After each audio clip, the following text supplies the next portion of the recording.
ఇది వేసి నిలబడతాం.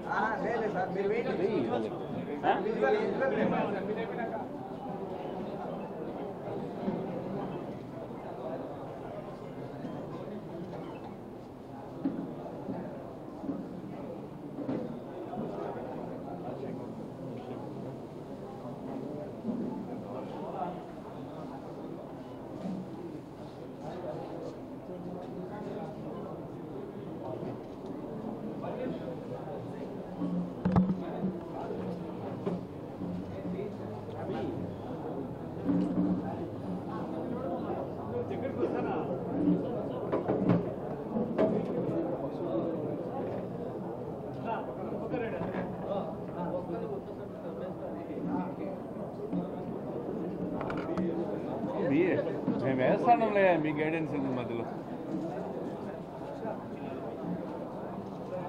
ఆయనకి ఆల్రెడీ వేసినాం కదా, మళ్ళీ వేస్తారా?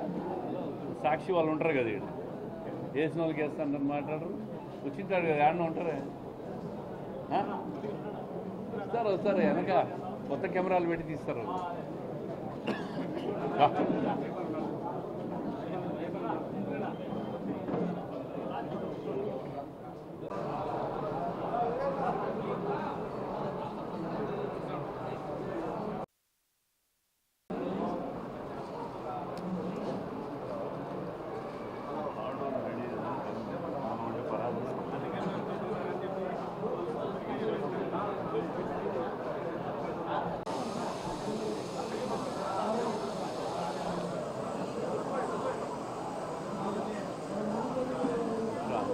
ఒక్క నిమిషం, ఆమె వస్తుంది.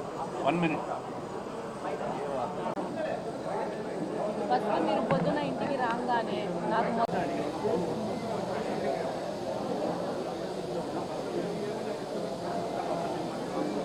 అంతా మాట్లాడతారు.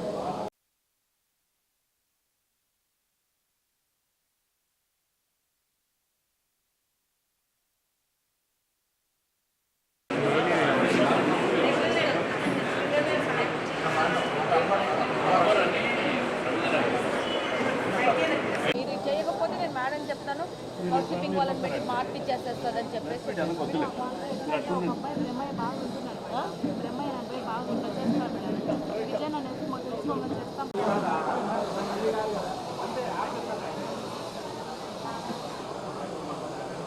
ప్రెస్ మీట్ అయినాక దగ్గరకు వస్తారు.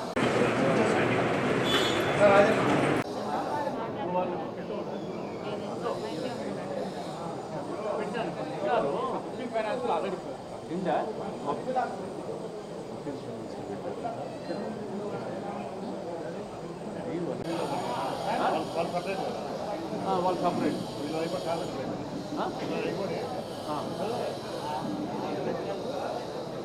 అవి వాళ్ళని సపరేట్ ఇచ్చేస్తాం. మళ్ళీ పిలుస్తాం.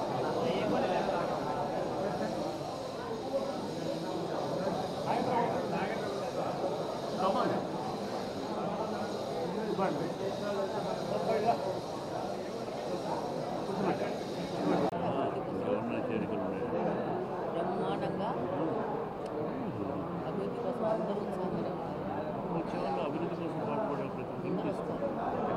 కడపలో మార్పు రావడం ప్రతి ఒక్కరు కోరుకుంటున్నారు. కొంతమంది తప్ప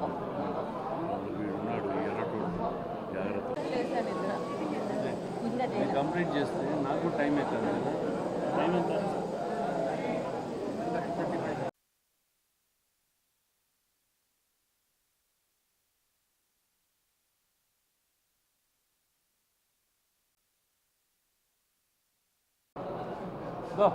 బాలకృష్ణ కూర్చో.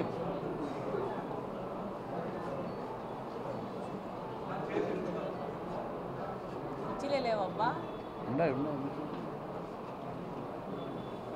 కూర్చో బాలకృష్ణ.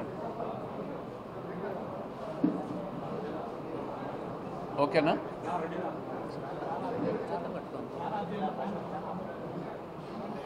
Fan of చేయాలనా?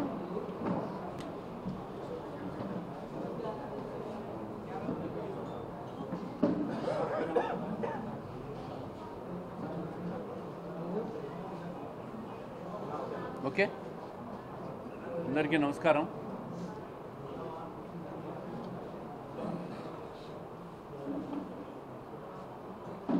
రాష్ట్రంలో గడిచిన 6 నెలలుగా తెలుగుదేశం కూటమి ప్రభుత్వం పైన నమ్మకంతో చంద్రబాబు నాయుడు గారి పరిపాలన మీద ఒక ఆశతో ఆయన రాష్ట్రం కోసం పనిచేస్తున్న తీరు, రాష్ట్ర అభివృద్ధి కోసం పనిచేస్తున్న తపన, ఇవన్నీ చూసి అనేక మంది తెలుగుదేశం పార్టీలో చేరుతున్న సందర్భాలన్నీ మనం చూస్తూ ఉన్నాం. ఎవరైతే అభివృద్ధి కాంక్షకులో, ఎవరైతే అభివృద్ధికి సహకరిస్తారో, ప్రజల్లో మంచి పేరున్న ప్రతి నాయకుడిని కూడా తెలుగుదేశం పార్టీలోకి ఆహ్వానిస్తాను. ఈరోజు కడప జిల్లాలో, కడప నగరంలో అభివృద్ధిని చూసి పార్టీ మీద నమ్మకంతో, అదేవిధంగా చంద్రబాబు నాయుడు గారి పనితీరును మెచ్చి మా కుటుంబం మీద నమ్మకంతో 8 మంది కార్పొరేటర్లు వైసీపీ నుంచి తెలుగుదేశం పార్టీలో చేరుతుండడాన్ని ఈరోజు స్వాగతిస్తూ ఉన్నాం. మొన్న ముఖ్యమంత్రి చంద్రబాబు నాయుడు గారిని కూడా కలిసి నగరాభివృద్ధి కోసం నిధులు కేటాయించమని చెప్పి కూడా వాళ్ళు కోరడం కూడా జరిగింది. ఈరోజు వాళ్ళందరినీ కూడా తెలుగుదేశం పార్టీలోకి ఆహ్వానిస్తూ స్వాగతం తెలుపుతూ ఉన్నాం.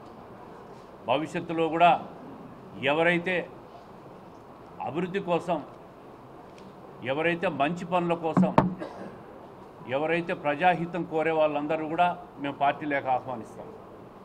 అదేవిధంగా మీరు ప్రొద్దుటూరులో కూడా చూసింటారు. ప్రొద్దుటూరు మున్సిపాలిటీలో కూడా అక్కడ స్థానిక ఎమ్మెల్యే పార్టీలోకి తీసుకోవడం చూశారు. వివిధ నియోజకవర్గాల్లో కూడా ఇటువంటి నాయకులు ఎవరైతే వాళ్ళందరినీ కూడా తీసుకోవడం చూస్తూ ఉన్నాం. పార్టీని బలోపేతం చేసేదానికి ప్రతిపక్షం మీద విశ్వాసం కోల్పోయి, ప్రతిపక్ష నాయకుడి మీద, నాయకత్వం మీద 5 సంవత్సరాలుగా పనిచేసిన తీరును చూసి అసహించుకొని ప్రజలు కూడా విసిగిపోయి ఈరోజు కూటమి ప్రభుత్వాన్ని పట్టం కట్టినారు. ఏదైతే ఎన్నికల్లో పార్టీ కానీ, ఇక్కడ స్థానిక నియోజకవర్గంగా కానీ హామీలు ఇచ్చామో ఆ హామీలు నెరవేర్చేదానికి మీరందరూ కృషి చేయాలని చెప్పి వాళ్ళందరూ కూడా కోరడం, వాళ్ళు పార్టీలోకి రావడం జరుగుతాం. అదేవిధంగా గతంలో తెలుగుదేశం పార్టీలో సీనియర్ నాయకులు, ముందు నుంచి ఉన్నవాళ్ళు, వాళ్ళందరికీ కూడా పెద్దపీట వేయడం జరుగుతుంది. వాళ్ళని ఎవరిని కూడా వాళ్ళకెక్కడా కూడా అసంతృప్తి రాకుండా వాళ్ళందరితో మాట్లాడి సమన్వయం చేసుకొనే ఈరోజు మరింత కొత్త నాయకత్వాన్ని తీసుకొని పార్టీని బలోపేతం చేయడం జరుగుతుంది. వాళ్ళకు కూడా భరోసా ఇస్తున్నాం. మీకు కూడా ఎక్కడా కూడా ఏ అభద్రతకు మీరు లోను కావద్దు. పార్టీని బలోపేతం చేసేదానికి పార్టీలోకి అందరినీ తీసుకురావాల్సిన అవసరం ఉంది. భవిష్యత్ అంతా తెలుగుదేశం పార్టీదే. ఏదైతే ఈ ప్రతిపక్షం ఉందో 5 సంవత్సరాల పరిపాలన చూశారో, ఇంకా మళ్ళీ జగన్మోహన్ రెడ్డి గారి పరిపాలన రాష్ట్రానికి వద్దు, ఆ నాయకత్వం వద్దు అని అసహించుకునే ఈరోజు పెద్ద ఎత్తున మద్దతు తెలిపి ప్రభుత్వానికి అధికారం ఇచ్చినారు. అందుకే ఆ పార్టీ ఖాళీ అయిపోతూ ఉంది. ప్రతిపక్ష నాయకులు కొందరు మాట్లాడడం చూశాను నేను మీడియాలో. ఈ 6 నెలల ప్రభుత్వాన్ని చూసి అసహించుకుంటున్నారని మాట్లాడుతూ ఉంటారు. 5 సంవత్సరాలు మీరు పరిపాలన భరించలేక రాష్ట్రంలో ఉన్న ప్రజలు యావత్తు మూకుమ్మడిగా 92% స్ట్రైక్ రేట్తో కూటమి ప్రభుత్వానికి మద్దతు ఇచ్చిన విషయాన్ని 6 నెలల్లోనే మీరు మర్చిపోయారా అని చెప్పి అడుగుతూ ఉంటాం. 5 సంవత్సరాలు భరించిన వాళ్ళు ప్రజలు మమ్మల్ని భరించరా? ఏ తప్పు చేయని అభివృద్ధి కోసం ఈరోజు చంద్రబాబు నాయుడు గారు అహర్నిశలు రాష్ట్రం కోసం వివిధ జాతీయ అంతర్జాతీయ సంస్థలన్నీ ఆహ్వానించి పెట్టుబడుల రూపంలో రాష్ట్రానికి సంపద సృష్టించే విధంగా కష్టపడుతున్న దాన్ని చూసి జీర్ణించుకోలేక మీరు ఈరోజు జమిలీ ఎన్నికలకు కూడా సై అంటున్నారు. జమిలీకి సై అంట వాళ్ళు. అంటే ఎప్పుడెప్పుడు ఎన్నికలు వస్తే మళ్ళీ అధికారంలోకి వస్తామని చెప్పి ఆతృత పడుతూ ఉంటారు వీళ్ళంతా. ప్రతిపక్షం కలలు కంటూ ఉంటారు. మీరు కలలు కాదు కదా, మీ కలలన్నీ కలలుగానే మిగిలిపోతాయి. జమిలి ఎన్నికలు మళ్ళీ 29లోనే వస్తాయనే విషయాన్ని మీరు మర్చిపోవద్దు. సాధారణంగా రాష్ట్రంలో కేంద్రంలో కూడా ఒకటేసారి ఎన్నికలు వస్తాయి, అవి 29లోనే వస్తాయి. మీరేదో 27లో వస్తాయి, 26లో వస్తాయి, రేపు పొద్దునే వస్తాయని చెప్పి కలలు కంటూ ఉండరు. ఆ కలలు కంటూనే ఉండండి. మేము రాష్ట్రాన్ని ముందుకు తీసుకుపోతాం, ప్రజలు మళ్ళీ మాకు పట్టం కడతారు. ఈరోజు ప్రతి కార్పొరేటర్ను కూడా వారిని, అదేవిధంగా డివిజన్ ఇన్ఛార్జ్ మన బాలకృష్ణారెడ్డి గారు, అదేవిధంగా రాజశేఖర్ గారు, చల్ల రాజశేఖర్ గారు, రాజశేఖర రెడ్డి గారు, మన సుదర్శన్ రెడ్డి గారిని కూడా ఆ కార్పొరేటర్లతో కాటి వాళ్ళని కూడా ఆహ్వానిస్తూ ఉన్నాం. మన సూర్యనారాయణ గారు గతంలోనే పార్టీలో చేరాడు 3 నెలల కిందటే. ఇంకా మంచి కాంక్షించే వాళ్ళు, నగరహితం కోరే వాళ్ళని అందరినీ కూడా మేము పార్టీలో ఆహ్వానిస్తాం. దాంట్లో రెండో ఆలోచన లేదు. ఇది పార్టీ అధినాయకత్వం నిర్ణయం. ఇది మంచి వాళ్ళని అందరినీ కూడా మీరు పార్టీలోకి తీసుకోమని అధినాయకత్వం నిర్ణయించింది. ఆ నిర్ణయం ప్రకారం ముందుకు పోవాలి. పాత నాయకత్వాన్ని కూడా మేము ముందు పెట్టుకొని వాళ్ళని గౌరవించుకొని వాళ్ళకి ఎక్కడా కూడా ఇబ్బందులు లేకుండా చేసే బాధ్యత మేము తీసుకుంటాం. అదేవిధంగా జిల్లాలో మొన్న జరిగిన నీటి సంఘం ఎన్నికల్లో 100కి 100 స్ట్రైక్ రేట్, 100కి 100 స్ట్రైక్ రేట్తో నీటి సంఘం ఎన్నికలన్నీ కడప జిల్లా యావత్తు మొత్తం కైవసం చేసుకున్నాం. పులివెందల్లో మొదటిసారి 40 సంవత్సరాల తర్వాత 34 నీటి సంఘం ఎన్నికలు జరిగితే 34 కూడా తెలుగుదేశం పార్టీ కైవసం చేసుకుందన్న విషయాన్ని మీ అందరికీ తెలియజేస్తూ ఉండా. భవిష్యత్తులో కూడా పులివెందల్లో కూడా తెలుగుదేశం పార్టీ జెండా రెపరెపలు ఆడతాం, దీంట్లో అనుమానం లేదు. అందుకే ఆ భయముతోనే ఎన్నికల్లో ఎదుర్కోలేక ఒక భయముతో రాష్ట్రమంతా కూడా పులివెందల ఎఫెక్టు రాష్ట్రమంతా పనిచేసే జగన్మోహన్ రెడ్డి గారు ఎన్నికలు బాయ్కాట్ అని చెప్పి ఒక సెంటెన్స్, నోటితో ఒక సెంటెన్స్ ఇచ్చి పలాయనం చిత్తగిచ్చినాడు బెంగళూరు. ఇది ప్రజలు గమనించాలా.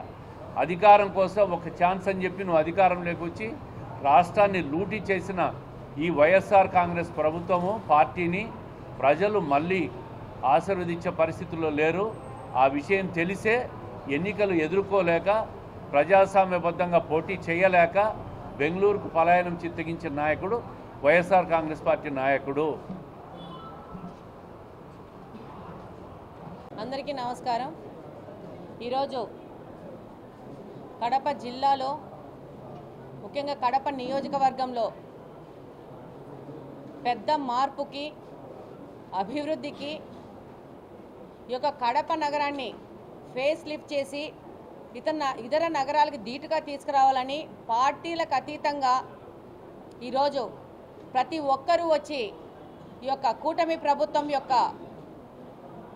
ప్రభుత్వంతో చేతులు కలిపి ఈ అభివృద్ధిలో వాళ్ళు కూడా పాలు పంచుకోవాలనే ఒక ముఖ్య ఉద్దేశంతో ఈరోజు కడప నియోజకవర్గంలో కార్పొరేటర్లు వచ్చేసి తెలుగుదేశం పార్టీలో చేరడం జరిగింది. అలాగనే ఆ పార్టీలోని సీనియర్ నాయకులు కూడా వచ్చి ఈరోజు తెలుగుదేశం పార్టీలో చేరుతున్నారు. వాళ్ళు ఒకటే చెప్పారు. మొన్ననే 2 రోజుల క్రితమే చంద్రబాబు నాయుడు గారి దగ్గరికి వెళ్ళేసి కలవడం జరిగింది. కడప అభివృద్ధి కావాలా, కడపను ఫేస్ లిఫ్ట్ చేయాలా, కడపలో ఉన్న సమస్యలను మనం తీర్చుకోవాలనే ఒక ముఖ్య ఉద్దేశంతో వచ్చారు. అంధకారం నుంచి మేము కూడా బయటికి రావాలనుకుంటున్నాం అనేది వాళ్ళు చెప్పిన విషయము. అలాగనే కడప నగరాన్ని అభివృద్ధి చేసుకోవాలా, దానికి పెద్ద ఎత్తున మీ యొక్క సహకారం కావాలని వాళ్ళు పర్సనల్గా చంద్రబాబు నాయుడు గారిని రిక్వెస్ట్ చేసుకోవడం జరిగింది. డెఫినెట్గా చంద్రబాబు నాయుడు గారు కడపను ఇతర నగరాలకు ధీటుగా ప్రత్యేకంగా అభివృద్ధి చేస్తామని ఒక వాగ్దానం చేయడం జరిగింది. ఈరోజు కడప నియోజకవర్గంలో పరిస్థితి ఏదంటే ప్రతి ఒక్క మనిషి, ప్రతి ఒక్క స్పందించే గుండె కూడా వచ్చి అభివృద్ధి కావాలా కడపకని చెప్పేసి ముందుకొస్తున్న తరుణం ఇది. ఇంకా పెద్ద ఎత్తున పార్టీలో చేరికలు ఉంటాయి. అందరం కలిసి ఒకరికొకరం సహకరించుకొని కడపను అభివృద్ధి చేసుకుందాం, పార్టీలకు అతీతంగానే విషయంలో ముందుకెళ్తున్నాము. డెఫినెట్గా ఈ యొక్క పరిణామాలన్నీ కడప నియోజకవర్గ అభివృద్ధి కోసం జరుగుతున్నవి. దాన్ని ప్రజలందరూ స్వాగతించి ముందుకెళ్తున్నారు. డెఫినెట్గా కడప నియోజకవర్గం అభివృద్ధి ప్రథమ ధ్యేయంగా ముందుకెళ్తామని తెలియజేస్తున్నాను. అలాగనే ఈరోజు పార్టీలో వచ్చి చేరుతుండడం వల్ల ఇంతవరకు పార్టీలో ఉన్న తెలుగుదేశం పార్టీ కుటుంబ సభ్యులకు ఏదైనా డౌట్ ఉంటే ఏ విధమైన డౌట్ పెట్టుకోవాల్సిన అవసరం లేదు. వాళ్ళకందరికీ సముచిత స్థానం కల్పించి సముచిత స్థానంతో ముందుకు తీసుకెళ్తాము. ఈసారి ఎలక్షన్లో పెద్ద ఎత్తున యుద్ధం చేసేసి ఈరోజు తెలుగుదేశం పార్టీని కడప నియోజకవర్గంలో ఒక చరిత్ర సృష్టించినారంటే కడపలో తెలుగుదేశం పార్టీ కుటుంబ సభ్యుల యొక్క సహకారము వాళ్ళు చేసిన యుద్ధంతోనే ఇది సాధ్యమైంది. డెఫినెట్గా వాళ్ళందరినీ ప్రథమ స్థానం ఇచ్చి సముచిత స్థానం ఇచ్చి వాళ్ళని ముందుకు తీసుకెళ్తాము. ఏ విధమైన తారతమ్యాలు లేవు. ప్రతి ఒక్కరూ ఈ యొక్క చేరికల్ని ఆనందంగా తీసుకుంటూ ఉండారు. అలాగనే అధిష్టానం యొక్క ఆదేశాలే మాకు శిరోధార్యము. అధిష్టానం ఏం చెప్తాదో ఆ విధంగానే ముందుకెళ్తాము. కూటమి ప్రభుత్వము చంద్రబాబు నాయుడు గారంటే అభివృద్ధి కాంక్షించడము, శాంతియుతమైన సమాజాన్ని సృష్టించడము, ఈ విధంగా ముందుకెళ్తున్నాము. అందులో భాగంగా వచ్చి వాళ్ళు కూడా చేయూతగా వచ్చి ఉన్న వాళ్ళందరినీ ముందుకు తీసుకెళ్ళి వాళ్ళని కలుపుకొని ముందుకెళ్తాము. అలాగనే ఈరోజు నీటి సంఘాలు కడప నియోజకవర్గంలో నీటి సంఘాలు ఏ విధమైన ఇష్యూ లేకుండా ఘర్షణ లేకుండా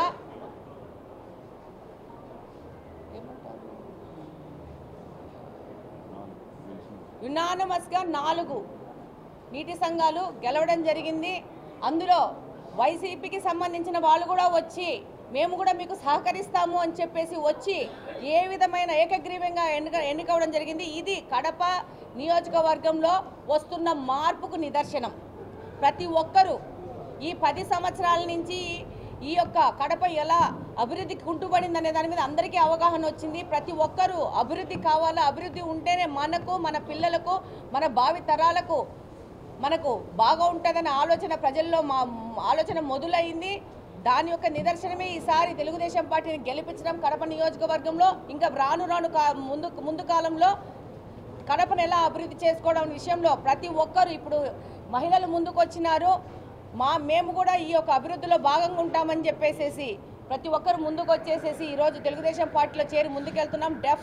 డెఫినెట్గా ఇది మా వాగ్దానము. ఇక్కడున్న అందరి వాగ్దానము కడప నియోజకవర్గాన్ని అభివృద్ధి చేయడంలో ప్రతి ఒక్కరూ వాళ్ళ వంతు సహకారం ఇచ్చి ముందుకెళ్తామని ఈ సందర్భంగా తెలియజేస్తున్నాను. ధన్యవాదాలు.